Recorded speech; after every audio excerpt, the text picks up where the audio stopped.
Good evening and thanks for joining us. I'm Laura Yamada. Paula Akana has the week off. Well, motorists driving along Waialae Avenue today may have been surprised at what looked like a bit of an obstacle course. A live look at the area. Crews have coned off one lane along Waialae Avenue. It's part of a traffic study now underway to help the city decide if bicycle lanes along the busy thoroughfare could work. KITV4's Catherine Cruz has our top story. It was a way to simulate what might happen if the streets were restriped to accommodate bicycle lanes, turning a 5-lane corridor into 4 lanes. Waialae is heavily used by families heading to scores of schools in Kaimuki, Pololo, and Manoa.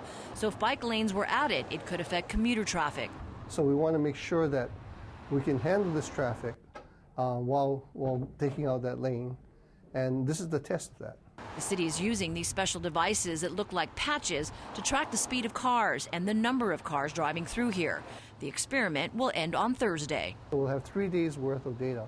And that's important because, like anything else, when you try something new, things are kind of disrupted and it takes a while to settle down. One area resident we talked to is all for safer streets with new bike lanes. I think it'd be great. We see bikes go down here all the time, so we'd like to have it a little safer for them. As part of the study, the city has temporarily eliminated street parking on the Mauka side. One of the options being studied is doing away with some, if not all, of the spaces. That was not welcome news for the Party Store, which has been around for 16 years. Teresa Chan says the notice of the 3-day closure was worrisome, but any longer than that. I'm thinking about closing shop if they do this. Transportation officials are looking at different options, including the possibility of a dedicated bike lane only on one side, going uphill. Expect to see more changes, including signage to encourage sharing the road. The city has put in things like this. This is a bike box, but there are probably a lot of motorists and cyclists who don't know what it's for.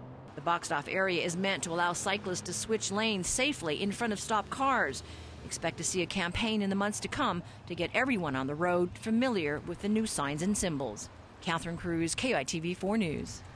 Now, work to repave Waialae Avenue is expected to begin sometime after the first of the year. If the city decides to go with bicycle lanes, it says it will restripe sometime later.